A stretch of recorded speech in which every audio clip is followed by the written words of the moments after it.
It's July 20th, 2023.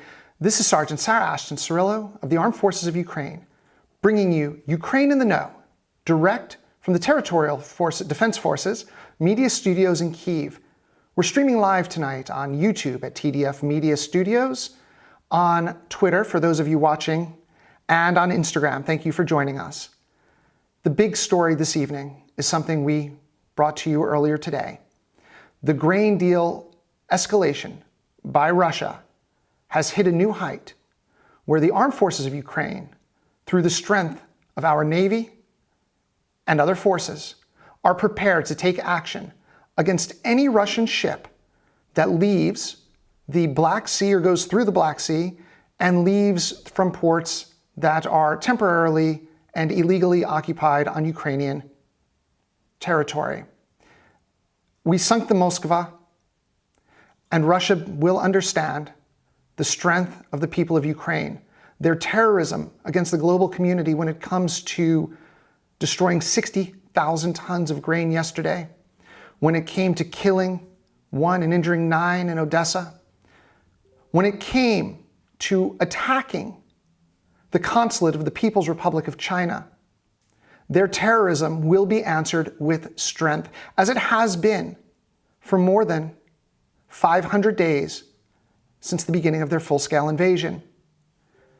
Germany has gone ahead and pledged their support through their foreign minister. Annalena Baerbock said tonight that the hundreds of thousands of people, if not millions, who urgently need grain from Ukraine can count on the international partners of Ukraine to make sure that the food stocks don't rot in warehouses over the next coming weeks. Ultimately, Russia has put the world into this situation, and only Russia can bring the world out of this situation. Ukraine has already begun to find workarounds through rails, through the territorial waters of allies, and through other methods.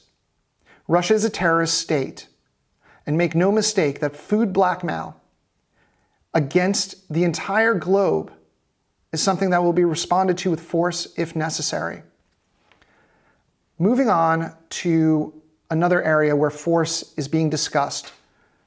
Belarus, in conjunction with the Wagner criminals, has made bellicose statements towards Poland. We understand in Ukraine, having been at full-scale war for more than 500 days and assisted by the great people of Poland for nearly as long, that whatever Belarus and the Wagner criminals would attempt to do would no doubt be met with the same success that we are having against the Russian enemy. And this is a reminder to all that President Zelensky mentioned just a few days ago. There is no threat to Ukraine from the Belarusian border. This is something that we need to make clear, that despite the fact that the Wagner criminals are amassed across Belarus, they pose no threat, and they would be eaten up, as one of the commanders said, in a grinder of death. We'll now move to the National Guard. Frontline news from the National Guard is that our troops are advancing every day in the south. A few hundred meters every day has allowed us to take back a significant portion of the land that Russia had occupied over the previous 6 months. This is on the way to making certain that we achieve a full and complete liberation of Ukraine and a return to the 1991 borders. We can also have this news that will put a smile on many people's faces. The National Guard reported late this afternoon that they had captured a Russian commander from Chechnya. He's being treated humanely and under all aspects of the Geneva Convention. Nonetheless, there's one less star on TikTok tonight. Discussing Chechnya and repressed areas, let's talk about the repression going on in the illegally and temporarily occupied areas of Ukraine. Russia is getting ready for new fraudulent elections throughout the Donbass and the illegally and temporarily occupied areas of Zaporizhzhia and Kherson. I would like to point out a couple of facts. Number one, any elections that are held by the Russian Federation in those areas are illegal and, in fact, fraudulent. Another area that I would like to discuss is the point that despite having allegedly 100,000 troops amassed on the border of Kupiansk in the Kharkiv direction, Kharkiv Oblast direction, Kharkiv is not discussed as an area where they plan to carry out any elections. With the fact that Russia is continuing to make fake claims, repression of the people in the occupied areas has gotten worse. Medicine is being withheld from Ukrainians who don't take Russian passports. Many, after the dam flooding, were given two choices: move to temporarily occupied Crimea or move to Russia. They were not being allowed back to their homes. Russia is creating a situation that is no different than slavery, taking away the will and rights of Ukrainians across the east part of the country. Make no mistake, the armed forces of Ukraine will carry out a liberation of these areas, and the Russian war criminals and terrorists will pay for their crimes against the people of Ukraine. Speaking of paying for their crimes, in Odessa, a collaborator of the Russians was arrested by the SBU. The arrest was announced, and the perpetrator is looking at 12 years in Ukrainian prison for preparing rallies that would have mimicked activist demonstrations against the democratically elected government of Ukraine, and then proceeded to disparage the Ukrainian military through a variety of methods. However, as the SBU has done on multiple occasions in the last few days, they've announced an arrest of yet another Russian collaborator.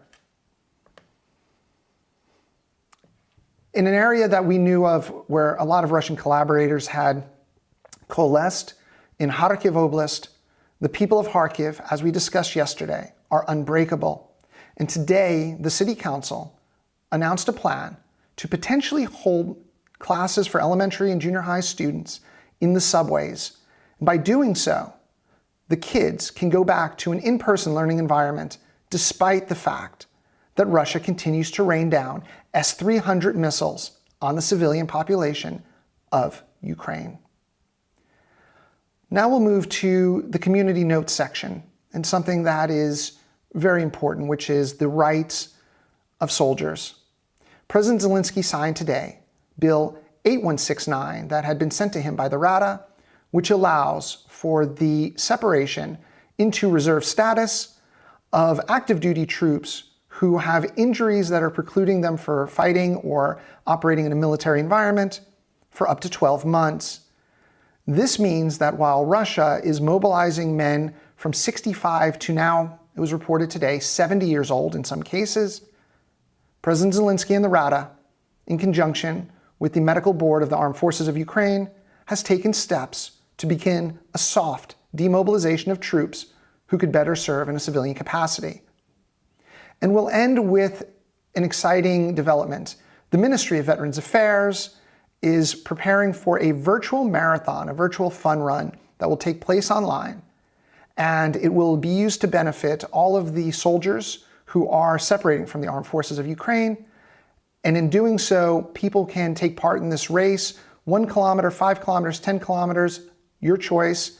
For more information on this, go to maidanmuseum.org and sign up. The race is next week. Slava Ukraini. May God bless our sailors and soldiers. Until tomorrow night at 5 p.m., stay tuned to this channel for breaking news updates 24 hours a day.